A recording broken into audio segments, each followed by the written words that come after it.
যখন শরীরের কোথাও একটা ব্যথা হয় আমরা তাকে তেমন গুরুত্ব দিই না, ভেবে নিই একটু ঘুম হলেই ঠিক হয়ে যাবে, একটু মালিশ লাগালেই নেমে যাবে, কিংবা আজকে একটু কষ্ট হচ্ছে কাল ঠিক থাকবেই। কিন্তু যখন দেখি এই ব্যথা এক জায়গায় আটকে নেই, পুরো শরীর জুড়ে ছড়িয়ে পড়ছে, তখন মানুষ সত্যিই একটু ভয় পেয়ে যায়। কারণ একটা হাতের ব্যথা বা একটা হাঁটুর ব্যথা আমরা বুঝতে পারি, কিন্তু যখন মাথা থেকে পা পর্যন্ত কোথাও না কোথাও টান ধরে, ব্যথা করে, ভারী লাগে, দুর্বল লাগে, তখন মনে হয় এর আসল কারণটা আসলে কি। বিশেষ করে যখন বয়স 50-এর উপরে যায়, তখন প্রতিটা ব্যথাকেই আলাদা করে দেখতে হয়, কারণ এই বয়সের শরীর একটু অন্যরকম আচরণ করে। অল্প কিছু কারণও বড় সমস্যার রূপ নিতে পারে। আর এই কারণেই আজকের আলোচনাটা খুব গুরুত্বপূর্ণ, কারণ এটা শুধু কোনো চিকিৎসা বিষয়ক তথ্য নয়, এটা এমন একটি বাস্তব সমস্যা যা আমাদের পাড়ার মানুষ, আমাদের আত্মীয় স্বজন, হয়তো আপনার নিজের জীবনকেও প্রতিদিন বিরক্ত করছে। আজকের ভিডিওতে আমরা কোনো কঠিন শব্দ, চিকিৎসার জটিল ভাষা, অজানা টার্ম ব্যবহার করব না। আমরা শুধু সহজভাবে বুঝব সারা শরীরে ব্যথা কেন হয়, কেন বয়স বাড়ার সঙ্গে সঙ্গে এই ব্যথার পরিমাণ বাড়তে থাকে, আর বাস্তবে কোন জিনিসগুলো করলে এই ব্যথা কমে, আর কোন অভ্যাসগুলো পরিবর্তন করলে আমরা ধীরে ধীরে আবার আগের মতো স্বাভাবিক সুস্থির জীবনে ফিরে যেতে পারি। আপনি হয়তো ওই ভিডিওটি এখন বসে দেখছেন, হয়তো বিছানায় শুয়ে দেখছেন, হয়তো হাঁটতে হাঁটতে মোবাইল হাতে নিয়ে দেখছেন। যেভাবেই দেখুন, আমি একেবারে আপনাকেই উদ্দেশ্য করে বলতে চাই, আজকের এই কথাগুলো শুধু জ্ঞান দেওয়ার জন্য নয়, বরং আপনাকে অনুভব করানোর জন্য যে আপনি একা নন। আপনার শরীরের এই ব্যথা, আপনার ক্লান্তি, আপনার দুর্বলতা, এসব কিছুই অবহেলার বিষয় নয়। এগুলো আমরা একসঙ্গে বুঝব এবং একসঙ্গে ঠিক করার পথও খুঁজে নেব। এখন চলুন ধীরে ধীরে এগোই। অনেকেই বলেন পা ব্যথা করছে, কোমর ব্যথা করছে, ঘাড় শক্ত হয়ে আছে, হাত উঠাতে কষ্ট হচ্ছে, কিংবা সকালবেলা ঘুম থেকে উঠলেই শরীরটাকে ভারী লাগে। সবচেয়ে মজার ব্যাপার হলো, অনেকেই ভাবেন এগুলো আলাদা আলাদা সমস্যা, কিন্তু না, এগুলো আসলে একই সমস্যার বিভিন্ন রূপ। আপনি কি কখনো লক্ষ্য করেছেন, যেদিন ঘুমটা ঠিকমতো হয় না সেদিন শরীরের বিভিন্ন জায়গায় ব্যথা বেশি অনুভব হয়? কিংবা যখন মনটা খারাপ থাকে, চিন্তা বেড়ে যায়, দুশ্চিন্তা দিনকে দিন জমতে থাকে, তখনও শরীরের ব্যথা যেন বাড়ে? এগুলো কোনো কাকতালীয় ঘটনা নয়। আমাদের শরীরের ভেতরে কিছু খুব সূক্ষ্ম ব্যাপার থাকে, যা আমরা চোখে দেখতে পাই না, কিন্তু এই ছোট ছোট ব্যাপারগুলোই আমাদের পুরো শরীরে ব্যথা তৈরি করতে পারে। ধরুন, একটি পুরনো বাড়ি, বাইরে থেকে দেখতে শক্তপোক্ত, কিন্তু ভিতরে দেয়ালের ভেতরে কোথাও একটা স্যাঁতস্যাঁতে ভাব জমে আছে। প্রথমে বোঝা যায় না, পরে দেখি একদিন দেয়ালের একটু অংশ খুলে পড়ল, তারপর ধীরে ধীরে পুরো বাড়িতেই সেই দুর্বলতা ছড়িয়ে পড়তে থাকে। আমাদের শরীরকেও ঠিক এভাবেই দেখা উচিত। বাইরে থেকে আমরা ঠিকঠাক হাঁটাচলা করছি, কথা বলছি, কিন্তু শরীরের ভেতরে কোথাও একটু ঘাটতি, একটু অভাব, একটু চাপ, একটু ক্লান্তি জমাতে থাকে, আর সেই জমাট ক্লান্তি একসময় সারা শরীরের ব্যথার রূপ নেয়। বয়স 50-এর উপরে গেলে শরীর একটি বাড়ির মতোই, যেটিকে প্রতিদিন একটু একটু করে যত্ন নিতে হয়। কিন্তু আমরা সাধারণত কি করি? বছরের পর বছর ব্যথা জড়ো করি, চাপ জড়ো করি, মানসিক দুশ্চিন্তা জড়ো করি, অসুস্থ অভ্যাসগুলো ফেলে রাখতে থাকি। এভাবেই ধীরে ধীরে ব্যথা সারা শরীরে ছড়িয়ে পড়ে। একজন অল্প বয়সের মানুষের ব্যথা আর 50-65 বছরের মানুষের ব্যথা এক নয়। 50-60 বছরে এমন অনেক কিছু আছে যেগুলো শরীর আগের মতো সহজে সামলাতে পারে না। শরীরের মাংসপেশি চাপ সহ্য করতে পারে না, হাড় আগের মতো মজবুত থাকে না, ঘুম তেমন গভীর হয় না, রক্ত চলাচল আগের মতো দ্রুত হয় না। যদি এসব কথা আপনি নিজের জীবনের সঙ্গে মিলিয়ে নেন, তাহলে দেখবেন সারা শরীরে ব্যথা আসলে কোনো একক কারণে হয় না। এটা অনেকগুলো কারণ একসঙ্গে কাজ করার ফল। চাপ, ঘুমের সমস্যা, বয়সের পরিবর্তন, খাবারের ঘাটতি, জলের অভাব, মাংসপেশির দুর্বলতা একটা আরেকটাকে টেনে নিয়ে আসে। একবার ভেবে দেখুন তো, অনেকেই সকালে ওঠার পর বলে, আজ শরীরটা ভারী লাগছে, হাত পা টান টান লাগছে। এটা আসলে কেন হয়? কারণ রাতে আপনার শরীর যেভাবে বিশ্রাম নেওয়ার কথা সেভাবে যদি না নিতে পারে, তাহলে মাংসপেশিগুলোর মধ্যে শক্ত ভাব তৈরি হয়। আবার দিনের পর দিন যদি আমরা যথেষ্ট জল না খাই, তাহলে শরীরের ভেতরে মাংসপেশিগুলো শুকিয়ে টান ধরতে থাকে। বয়স বাড়লে এই সমস্যাটা আরও বেশি চোখে পড়ে। আমরা অনেকেই এমন করি, দিনভর ব্যথা করে, তারপরেও কাজ চালিয়ে নিই, একটু মালিশ লাগাই, গরম সেক দেই, তারপর ভাবি ঠিক হয়ে যাবে। কিন্তু ভেতরে ভেতরে সেই ব্যথার আসল কারণটি থেকে যায়, আর সেই কারণটি ধীরে ধীরে সারা শরীরে ছড়িয়ে পড়ে। যদি আমরা একটু শান্ত হয়ে ভাবি, তাহলে দেখব একটা বিষয় বারবার ফিরে আসে। শরীর সব সময় সংকেত পাঠায়, কখনো ছোট্ট আকারে, কখনো বড় আকারে, কিন্তু আমরা বেশিরভাগ সময় সেই সংকেতগুলোকে এড়িয়ে যাই। যেমন ধরুন, সকালে ঘুম থেকে উঠে হাত দুটো শক্ত লাগে, আমরা ভাবি ঠিক হয়ে যাবে। ঘাড় ঘোরালে টান ধরে, ভাবি বালিশটা হয়তো ঠিক ছিল না। হাঁটুর নিচে একটু ভারী লাগে, চিন্তা করি গতকাল হয়তো একটু বেশি হাঁটাহাঁটি করেছি। কিন্তু যেদিন এসব ছোট ছোট সংকেতগুলো একসঙ্গে হয়, সেদিনই আমরা টের পাই আসলে সমস্যা তো অনেক আগেই শুরু হয়ে গিয়েছিল, আমরা শুধু তা খেয়াল করিনি। শরীরের ব্যথা আসলে তিনভাবে দেখা দেয়: মাংসপেশির মাধ্যমে, হাড়ের মাধ্যমে আর স্নায়ুর মাধ্যমে। কিন্তু সাধারণ মানুষ হিসেবে আমরা এগুলোর পার্থক্য বুঝি না। কারণ ব্যথা তো ব্যথাই, সেটা হাতের হোক বা পায়ের, পিঠের হোক বা মাথার, ব্যথা আমাদের একইভাবে বিরক্ত করে। কিন্তু এর ভেতরে অনেক গভীর বিষয় কাজ করে। ধরুন, আপনার শরীরের মধ্যে জল কমে গেছে, বাইরে থেকে বুঝতে পারেন না, কিন্তু ভেতরে ভেতরে মাংসপেশিগুলো শুকিয়ে শক্ত হয়ে যাচ্ছে। যেমন একটা কাপড় যদি আপনি অনেকক্ষণ ধরে রোদে ফেলে রাখেন, তাহলে সেটা শক্ত হয়ে যায়। ঠিক একইভাবে জল কমে গেলে মাংসপেশিগুলো শক্ত হয়ে ব্যথা অনুভব করতে থাকে। আপনি হয়তো তখন মালিশ লাগাচ্ছেন, গরম সেক দিচ্ছেন, কিন্তু ভেতরের টানটা থেকে যাচ্ছে, কারণ মূল কারণটাই ঠিক করা হয়নি। আবার ভাবুন তো, আমাদের বয়স বাড়ার সঙ্গে সঙ্গে হরমোনের পরিবর্তন ঘটে, বিশেষ করে নারীদের ক্ষেত্রে। এই পরিবর্তন হাড়ের ওপর, মাংসপেশির ওপর, স্নায়ুর ওপর, সব কিছুর ওপর প্রভাব ফেলে। ফলে যেটা অল্প বয়সে হতো না, সেটাই 50 পেরোনোর পর শুরু হয়।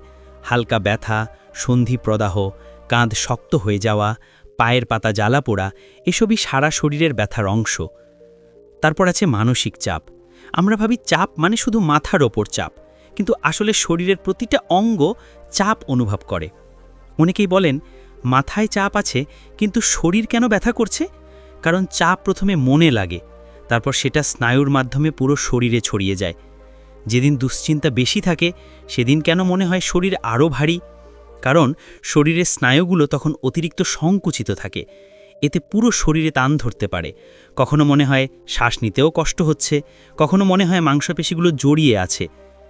আপনি কি লক্ষ্য করেছেন, বয়স্ক মানুষদের মধ্যে ব্যথার সঙ্গে সবসময় ক্লান্তি জড়িয়ে থাকে? শুধু ব্যথা নয়, সাথে থাকে একটা অদ্ভুত ধকল, যেন শক্তি নেই, যেন শরীর লেগে গেছে। এটা হয় কারণ রক্তপ্রবাহ কমে আসে। রক্তপ্রবাহ কমে গেলে মাংসপেশিগুলো পর্যাপ্ত পুষ্টি পায় না, অক্সিজেন পায় না, ফলে ব্যথা আরও গভীর হয়। আবার ভাবুন তো, আমাদের শরীরের হাড়গুলো দিনে দিনে কেমন যেন ফাঁপা ফাঁপা লাগে।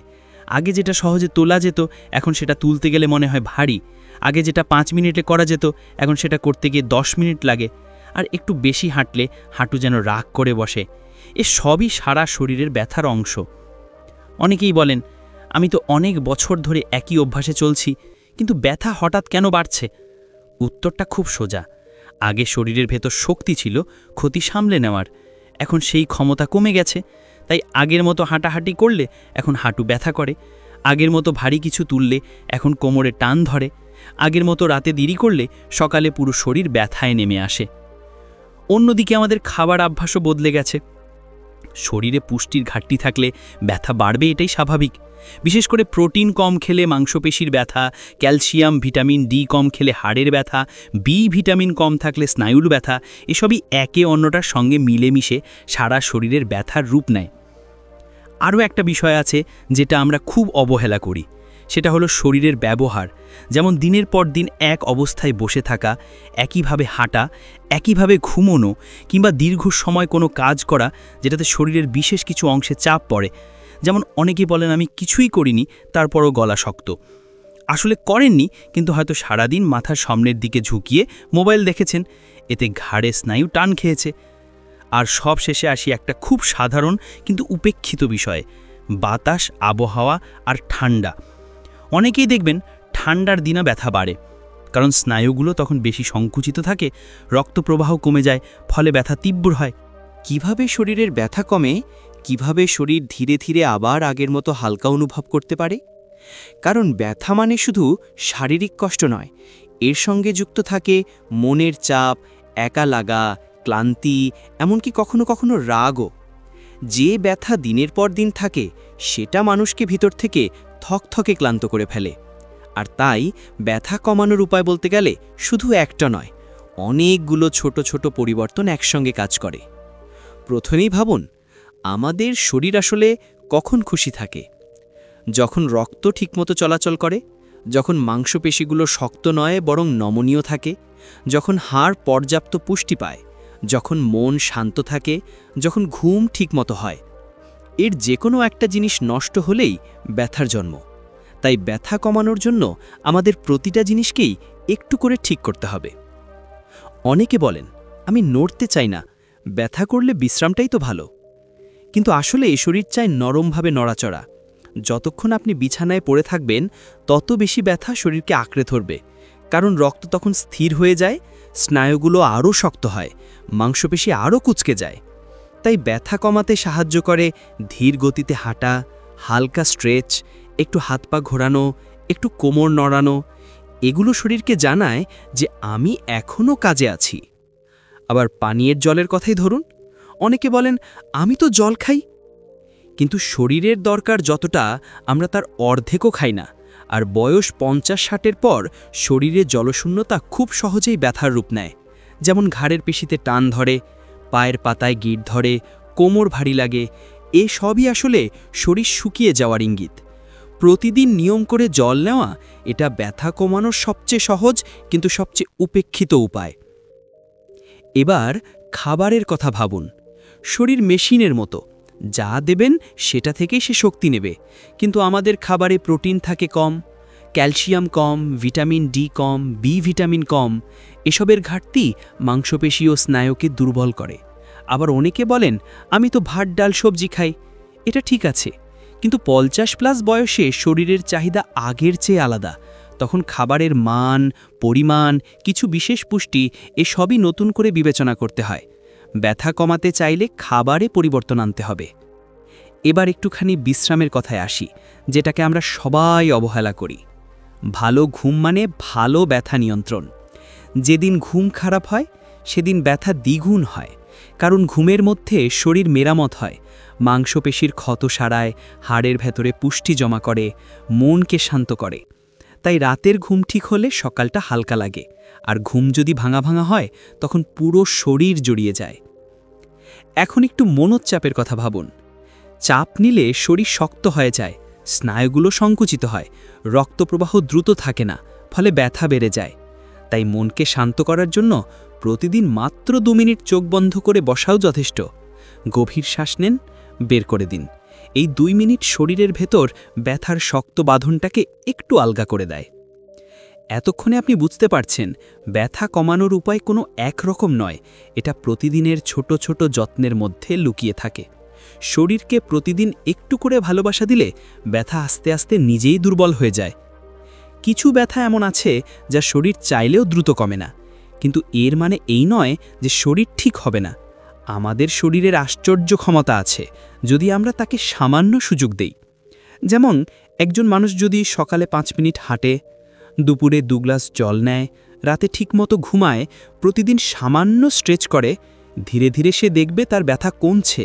যে ব্যথা একসময় তাকে বিরক্ত করত সেটাই ধীরে ধীরে দূরে সরে যাচ্ছে। এবার আমি আপনাকে শেষের দিকে একটা গল্প বলবো, যেটার কথা শুরুতেই বলেছিলাম। গল্পটা ছোট কিন্তু হৃদয়ে গিয়ে লাগে। একটা গ্রামে একজন বৃদ্ধ মানুষ ছিলেন, বয়স প্রায় ৭০-এর কাছাকাছি। তিনি বলতেন, আমার কোথাও ব্যথা নেই। সবাই অবাক হতো, আপনার তো বয়স হয়েছে, তাহলে ব্যথা নেই কেমন করে? বৃদ্ধ হেসে বলতেন, ব্যথা তো আসে, কিন্তু আমি তাকে সময় দেই না। আমি প্রতিদিন সকালবেলা মাঠে হাঁটি, ঘরে আসার পর একটু হাত পা নাড়েই, কাজে বসলে মাঝে মাঝে উঠে দাঁড়াই, মন খারাপ হলে 2 মিনিট চোখ বন্ধ করি, আর শরীর শুকিয়ে গেলে ব্যথা তো করবেই, তাই দিনে কয়েকবার জল খাই। শরীরকে যদি যত্ন দেই, সে আমাকে ফেরত দেয়। বৃদ্ধ মানুষটি পরে একদিন বলেছিলেন এমন একটি কথা যেটা সারা গ্রামে ছড়িয়ে পড়েছিল। তিনি বলেছিলেন, ব্যথা হচ্ছে শরীরের অভিমান, তুমি তাকে বোঝো না বলে সে তোমার সঙ্গে ঝগড়া করে। তাকে একটু বোঝাও, একটু সময় দাও, দেখবে সে নিজেই শান্ত হয়ে যাবে। এই কথাটা কত গভীর! শরীরের ব্যথাকে নিজের শত্রু না ভেবে নিজের সঙ্গী ভেবে তার যত্ন নিলে ব্যথা সত্যিই কমে যায়। আমাদের এই আলোচনার শেষেও আপনার কাছে একটা বার্তা থাকলো। আপনি যতদিন বেঁচে আছেন, আপনার শরীর আপনার সঙ্গী। তাকে একটু আদর দিন, একটু যত্ন নিন, একটু নড়াচড়া করান, ঠিকমতো জল দিন, মনকে শান্ত রাখুন। আপনি দেখবেন ব্যথা আপনাকে যতটা ভয় দেখায় ততটা শক্তিশালী নয়। আপনার যত্নই তাকে দূরে রাখবে।